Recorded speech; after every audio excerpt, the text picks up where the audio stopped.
Bit of luck, don't you? Yeah, sometimes you need it, and today it went our way. So Two great bits of quality for you. Sometimes you just need that bit of luck, don't you? yeah, sometimes you need it, and today it went our way. So we'll take the points and move forward. With title-winning teams, sometimes it comes down to days like today where you've had to work hard against a team who dug in deep to try and hold on to a point. But games like this might get you over the line in May, mightn't they? Yeah, maybe. We won't know until May, but we can be happy tonight that we left with 3 points. Despite the performance and despite how the game went, 9 consecutive home wins in this place. How important is it that teams know that coming here is going to be a difficult day for them? Yeah, that's the objective of ours, coming to the Emirates. We want to make the teams know that they're at the Emirates. We want to make them know that it's going to be tough here. It's not going to be an easy day, and so far we've done that. Played against a team for a lot of today, it was attack v defence. How did you manage staying patient to create those openings? Yeah, it was frustrating at times, we'll be honest, but the message was for the boys was to stay patient and to keep moving the ball, keep trying things, keep shooting, keep taking risks, and in the end we got our reward. A good week, bounce back after the weekend. Morale must be high within the group right now, mustn't it? Yeah, it's high, and we've got a break now until next week, so obviously we can reflect on the past few performances and be ready to go again next week. Going into that break, 5 points clear at the top, over to City now, isn't it? Yeah, you said it well. Bakaya, well done, you're today's player of the match. Enjoy. Cheers, thank you. Thank you very much to Liam. Yes. I know the important thing will be the 3 points, but how do you reflect on your team's performance? Yeah, it is at the end of the day, but we knew that it was going to be a tough match, especially if we wouldn't manage to score early in the game. We had a lot of situations in the first half.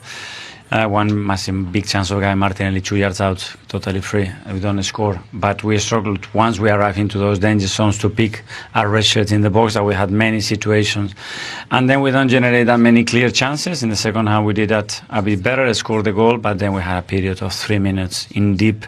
So passive, really poor defensive habits, not acceptable for our level because we haven't conceded a single shot till that point. The first time they do it, they score a goal, and that's the Premier League, and we need to be very, very much aware of that and improve that, because at the end, you rely on an individual action, a very chaotic action to score the goal and win the game, and the margins should have been bigger. On Wolverhampton, they worked so hard. They sat in 2 very deep rows to defend against your team. Were you surprised that you weren't able to create more? Well, we created a lot of situation without picking the right player in the final pass. The amount of situation we have an overload in the box and we hit the first man. It's not the standards that we need to generate more. But I wasn't surprised. I was a game against Chelsea, Stamford Bridge. What they did against Villa, how unlucky they were not to get a result there. So I was expecting that if we didn't manage to score early, that we were going to have to suffer.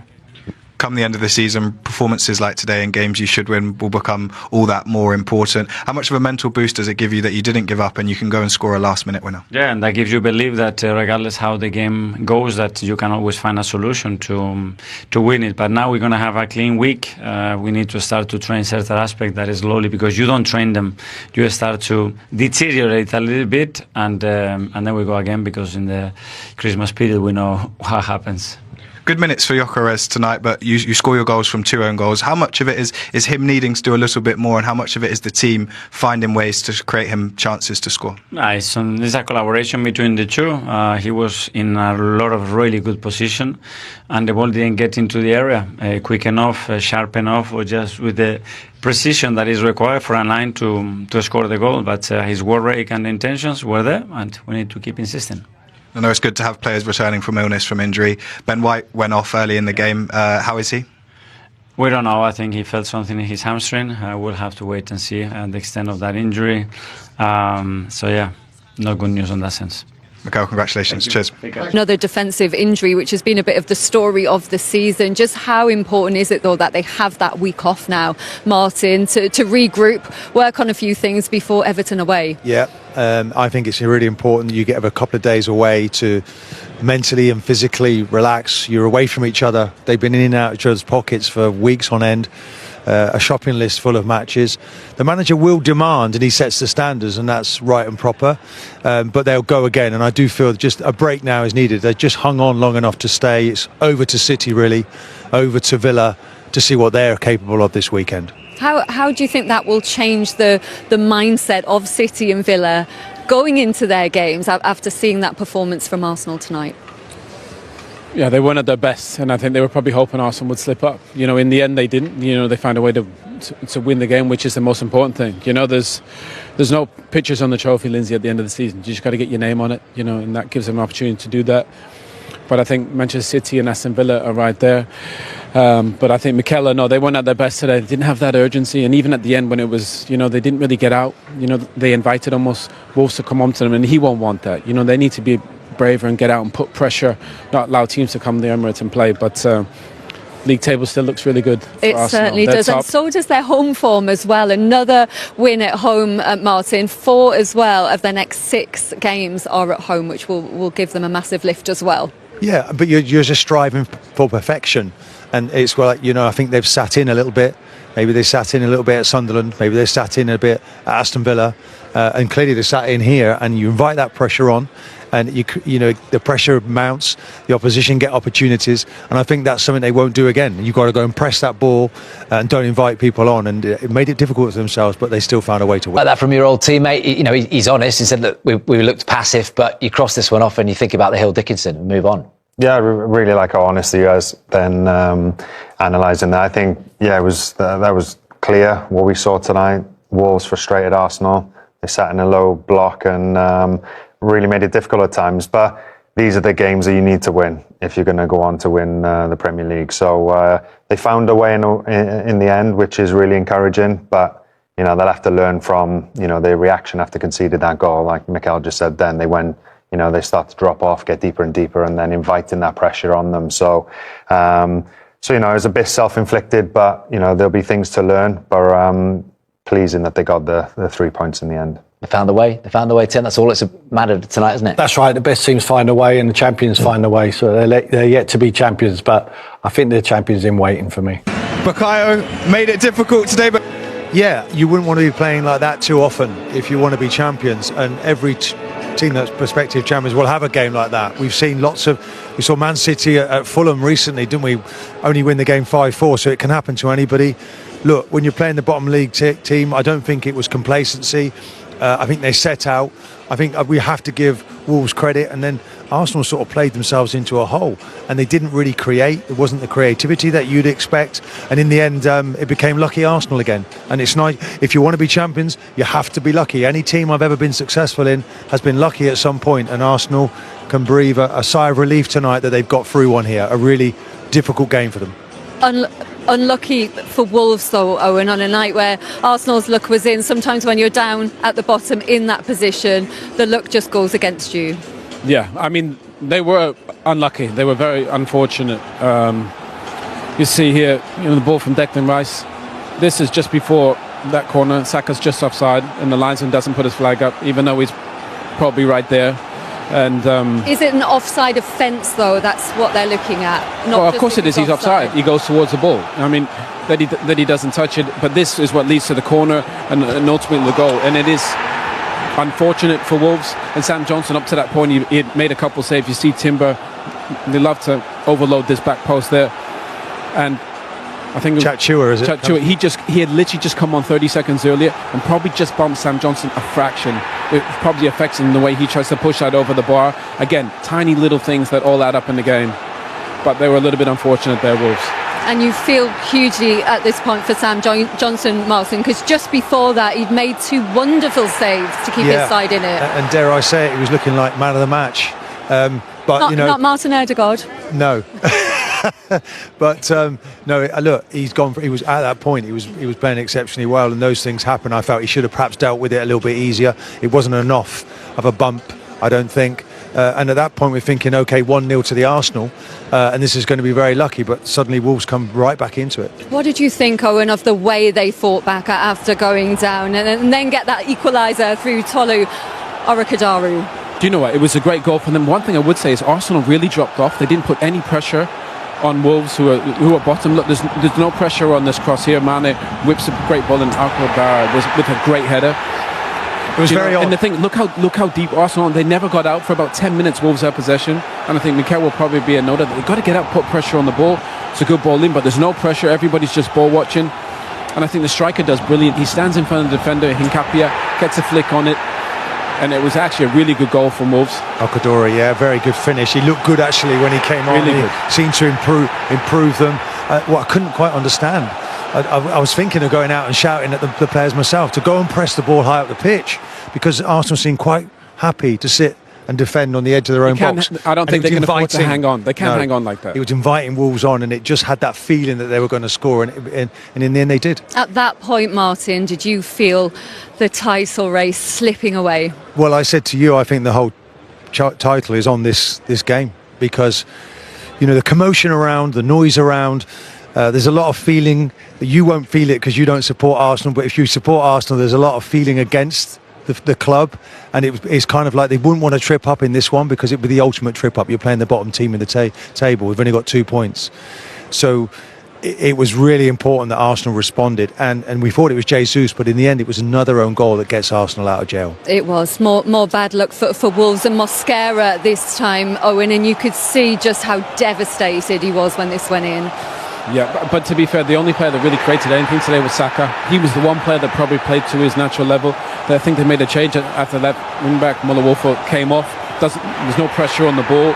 And Mosquera, he was actually unfortunate as well, because he defended brilliantly all game and just comes off his head. But again, no pressure on the cross.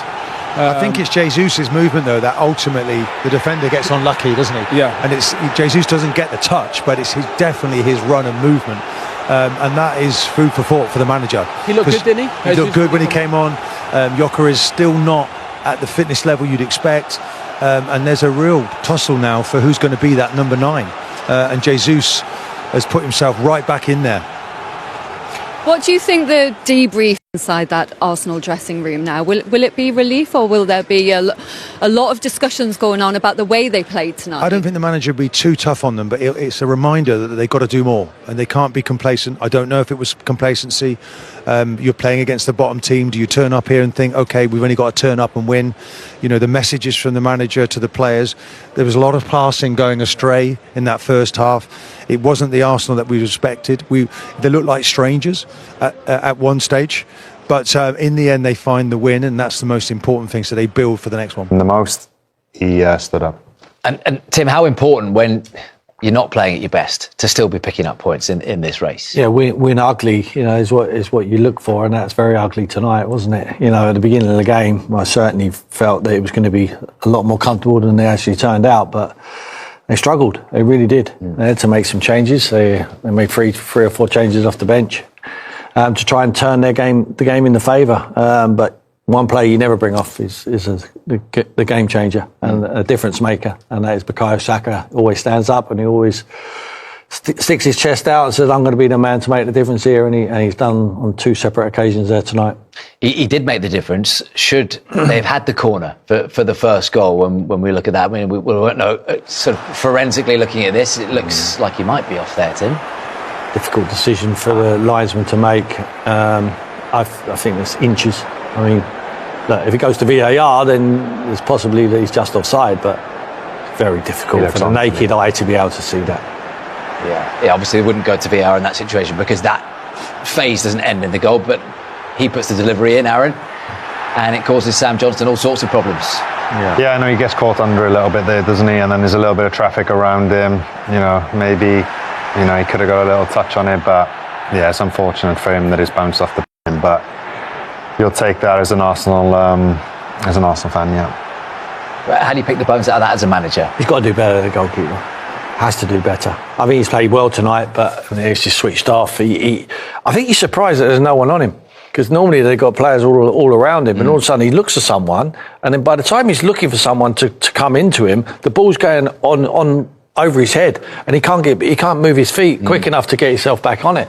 But it's a real shame for him. If you just look at him, if we just go back a bit, I mean, you see him like he looks at someone as they come, and the ball's. It's a fantastic delivery, and if he doesn't dive, he gets headed off the line probably from the defender at the back post. But the delivery is fantastic. We saw Gomeris do that for Newcastle, didn't we? Last week, was it? So some of these players now, they're trying to score at the back post. They really are. They're clearing the area out, and defenders have to get on their post and help the goalkeeper out. 11 set-piece goals for Arsenal this season, 9 of them from corners. They've done it again. Yeah, I mean, it's such a sort of big asset to have in your game, isn't it? It's like once things are not quite going your way, and you've got that to fall back on, you know, there was a few chances in the first half as well which could have gone their way. But yeah, they've been fantastic from that. And there's a sort of anticipation now every time that Arsenal take it or have a set piece with a throw in or a corner. There's everybody's on the edge of their seats now in the stadium, sort of thing. But yes, is an asset, and they're taking full advantage of that. Well, Aaron Ramsey was on the edge of his seat when went 1-0 down. But how do you think, Tim, Arsenal managed it in front towards the end of that game? Not very well. I mean, we're in December, you know, and they got edgy. They got nervous. We haven't started yet. You're not even in the. I've been there myself. We know what it's like. Become March, April. If they're doing that now in December and sitting back, there's no. Mikel's not telling them to drop off, but we saw it coming. 5-10 minutes before, we said, why are they dropping so deep? Why not playing on the front foot again? Why are they not closing people down? And that's how the goal. Look at Declan Rice, get to the ball. Odegaard, get to the ball. You got Marino into the box there, marking no one with his hands on his head there when the ball goes into the net. You see it here. Everyone decides to get behind. We'll just protect what we have. They were never in the game, really. The only way they're ever going to get in the game is by lumping balls into your box and competing. We saw it with Sunderland, didn't we? When they come back, when they scored that very late goal. Get out to the ball and put pressure on. Because even though they're not having a good season of it, they got talented players who can play. When they got that sort of time, and if you're a professional footballer, you can stick that on the money. And that's a great delivery and a wonderful finish. Too nervy for me, Will. If they're that nervous at this present moment in time, we're not even carved the turkey. You know, by the time the Easter eggs are out in April, they're going to be panic stations. That is when it counts. And they haven't done it before. And they're going to listen to the outside noise. No, they're going to bottle it again. They're going to this, all this. But what they showed when they were 1-0 up, they have to try and get out of them. But the good thing is, Mikel can use that now on the back of a positive result and show them, just saying, why are you dropping so deep? You cannot do this again. Learn from it. And I think they're capable of doing that because the manager is so astute. You agree with that, Mr. Ramsey? Yeah, it's just time and things. So it's so hard to win a Premier League. It's so hard, and you can't afford to slip up in in these situations. And hopefully now they'll use that to their advantage. So if this does happen again, they've got that to fall back on. That we've been here before, guys. We can come back and still get a result here. And just as I was making you a cup of tea, Aaron, I said there's another goal in this one. Not over yet. 6 minutes on the board. I thought get that one in there, Tim. Got out of jail, didn't they, in the end? Yeah, they did. Listen, there's no question about it. But obviously, they have the belief that they can always score. And yes, it's taken another action. What I like here is that they had 4 against 3 at the far stick, in the box here as well. So they had willing runners to run across their men, and this is why they scored that goal, because otherwise he has a free header, he heads it away, and that's that. But they got across their men, got in front of them, caused a bit of disruption there. Great ball in from Saka again, coming in on his left, and there we go. You get your rewards for the work that you put in. What's that down to, Tim, from a Wolves point of view, so late on there? They looked absolutely flawed, didn't they, at the end, those Wolves players? They did, they give everything. I just think it's a bit of a real quality from Bukayo Saka and a great run. Jesus. For me, I think that never gets ruled out unless we have replays on VAR. And listen, I've scored a load of them goals, or a couple, and no one ever looks here again. For me, he's got to style that out. He's got to wheel away, and it would take some analysing to take that off him. I mean, it looked for all the money in the world that it was Jesus' goal, but he didn't want to celebrate because he knows we're going to scrutinise it and tell it was an OG. But I'm sure you scored a few as well, which... you take anything, you claim anything. Oh, look at that. I'll be off with the top off everything then. Of course. I mean, it just looked, didn't it? It just, like this one, when you slow it down, you see it comes off the side of the face there. Yeah. But... look, Gabriel Jesus obviously involved in there and causing all sorts of problems. Aaron, you've been out for so long with an injuries, and he has as well. I mean, he played obviously in the Champions League, didn't he, midweek, but 11 months out. How good to see him back and smiling on a football pitch. Yeah, it's obviously brilliant. I know probably, the amount of work that he's had to put in to get back to where he is now, all them hard sort of hours, repetitions that you've been doing in the gym that nobody sees, but mentally really challenging. And all the hard work now is paying off again because he's come back. He's played midweek and now he's come and made an impact again tonight. So it's great to see him back. He has so much quality and he's got a threat there, a different threat to the players and type of players that Arsenal have got. And he's got the experience as well of getting the job done. So he'll be a big asset towards the second half of the season now for Arsenal. So look, for now, briefly, they can put their feet up, Arsenal, watch Manchester City, see how they go on at Selhurst Park tomorrow. But when they look at their own fixtures that come, as you know, both too well, you two, they come thick and fast, don't they? And Arsenal's games over the festive period, how crucial is this particular period up until what we can see there with Liverpool on the 8th of Jan? Yeah, you can't win it now, but you can certainly put yourself out of it. I think they're in it, that's for sure, for the long haul. I'd liked what I've seen from Arsenal this season. They're still your favourites? Yeah, I don't like... that's very fresh in my mind, that game, and I don't like what I saw, to be perfectly honest. Even though they win the game, I just didn't like them. They were very nervy, Will, and I was just a little bit worried for them. Like I say, we're talking about December. It's going to get edgy and more anxious. And if they start showing that anxiety on the pitch, it will breed to the stands, and then it takes a brave man to go and play in that environment. They have, because everyone's waiting for them to foul. Everyone's waiting for them to bottle it. That's what they've been labelled with. I'm not. I hope they go and win the league. I really do. I want someone different to win the league. I think they're capable of doing it. I think Mikel's a fantastic manager. I think they've got a great squad. Your old team, Villa, could win the league, Tim. Yeah, may not have the strength in depth, but then they will get edgy for them as well. The only team who won't get edgy is one team who's been there and done it many, many times, and they're the team chasing them at the moment, Man City. Yeah, a shining light, wasn't he, Aaron, in an under par Arsenal performance? Yeah, I think definitely in that first half you could see everything was coming down that right-hand side. He was dangerous in the 1v1 situations. He commits 2 players, so he can free up other players as well. But it's no coincidence that he had a hand in the goals tonight. So it's great. He's a great asset to have, isn't he, in your team? And when we needed him the most,